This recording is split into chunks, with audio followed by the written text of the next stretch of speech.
Game number 45 for the Boston Celtics is at TD Garden against Anthony Davis, DeMarcus Cousins, Rajon Rondo, and the New Orleans Pelicans. Welcome back to the Celtics pregame report for CLNS Media. I'm your host, Josue Pavone, alongside my guest, Christian Arcand of 98.5 The Sports Hub.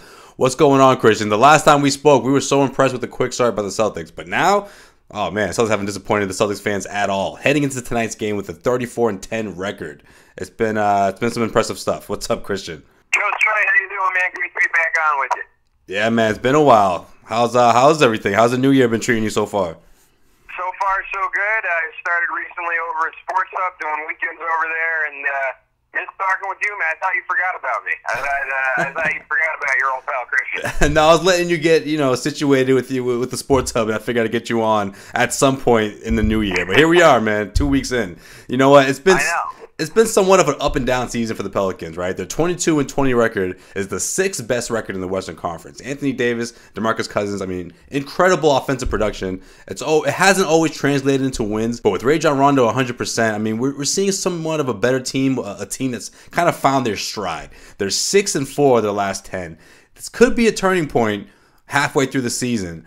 Are we looking at a Pelicans team that could potentially be, destined to go beyond the second round in the Western Conference? Or is this a team that's destined to gracefully bow out in that second round in the West?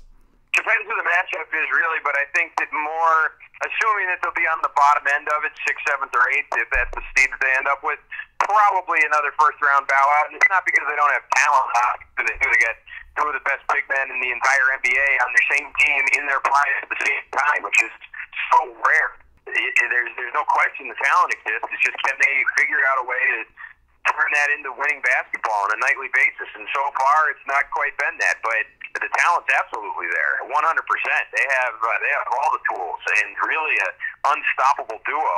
And if they ever really harness it and figure it out, watch out. This is very, very rare that you ever see NBA in 2018, Josue. You know it. Most teams are lucky to have one dominant big man, let alone two. With DeMarcus Cousins' free agency looming, what are the chances the New Orleans Pelicans go out and sign this guy to a max deal? Is there a strong possibility that the Pelicans are going to deal Cousins? And if so, which team do you think it'll be aside from the Cleveland Cavaliers? Is that something that could really happen between them and Cleveland, or do you see him staying put until they can figure out a deal come summertime?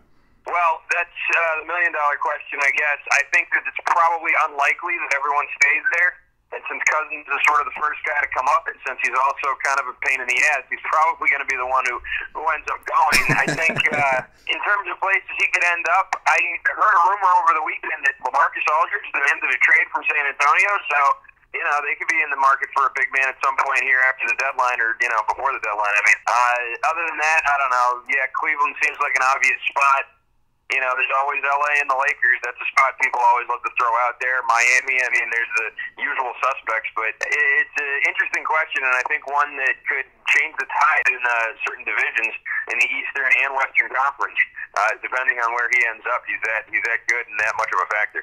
This edition of the Celtics pregame report is brought to you by DraftKings.com. Head over to DraftKings.com and use the promo code CLNS for a free sign-up with your first deposit and a shot at a share of $10,000 in total prizes. That's DraftKings.com. Use the promo code CLNS and get yourself paid. Christian, this is the first time the Celtics have faced the New Orleans Pelicans. And like you said, very rare you see a team with two top-notch scorers in the front court and DeMarcus Cousins and Anthony Davis. What's it going to take for the Celtics to slow those guys down? Well, they can take a page out of what they did against the last and only game they played, it feels like, in the last 3 weeks. That came in London with the 76ers. There's two talented big guys right there with Simmons and Embiid. And after those guys broke off the good starts, they were able to sort of slow them down and counterattack and make adjustments in the second half. So obviously Davis and Cousins are better than Simmons and Embiid, but the same kind of idea there. One guy who's sort of able to handle the ball a little bit better and shoot from the outside, one more of a traditional big man who scores inside and gets rebounds. It's going to take a lot to slow those guys down, but Baines is going to have to stay out of foul trouble, and Horford's going to have to get active with his hands and not get beat off the dribble. I think those are the two main things. If that's what they even match up with, I would imagine it would be Baines on Davis and Horford on Cousins, but who knows? Maybe Brad will get creative and throw Smart on one of them or something. We've seen stranger things, I guess, right? Yeah, I've seen him go he tends to go to the small ball lineup a lot, especially when I feel like Baines will put up some really good minutes, defensively. He kind of gives them a short leash, so hopefully he keeps him out there a little longer, because I'm a huge fan of Baines. I think he gives you that toughness that the Celtics haven't seen in quite some time up front. Yeah, he did a great job in the that side. You can really tell when it was him out there as opposed to someone like Daniel Tice or even Booker was getting pushed around, because Embiid threw big and strong, but I heard Tommy Eisen say, he said it a few times, he's said a lot of things about Aaron Baines this year. Yes, really, yes he has.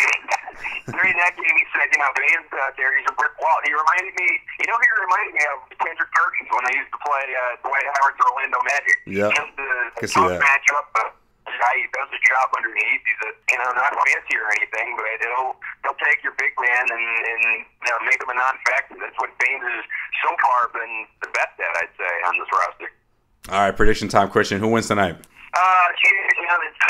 Celtics have certainly got the rest going for them, doesn't it? They've had one game in 2 weeks, so I hope that they don't get tired here. Then again, you get out of the rhythm of playing every other night, which they were doing with that crazy schedule they had just to lead up to this London game. So I don't know. I think it strikes me as a typical Celtics win, in that the Pelicans will get up to an early lead, and then the Celtics will come roaring back with some crazy run at the end of the game and end up winning by like 5 or 6 points. That's how I sort of see this one going. So like the Pelicans, because they've got so much rest. There's an easy, safe take for you, Jim Sway. All right, fair enough, Christian. Hey, I appreciate you taking the time. He's Christian Arcand of 98.5 The Sports Hub. You can check him out on weekends at 98.5. That's 98.5 The Sports Hub. Catch him on Twitter as well, at Christian Arcand. That is at Christian Arcand on Twitter. Thanks again, Christian, man. We'll talk again soon. All right, Jim Sway. Thank you, man. Well, that's going to do it for this edition of the Celtics pregame report. Make sure you check out the Garden Report after the game on CLNS Media's YouTube channel. And make sure you check out all the raw and uncut videos from the locker room and the press table, and plenty of reaction after this game. Weekday shows air on the Celtics Newsfeed channel, on iTunes, Stitcher, and the CLNS Media mobile app. For today's Boston Celtics pregame report with Josue Pavone, this is Josue Pavone signing off.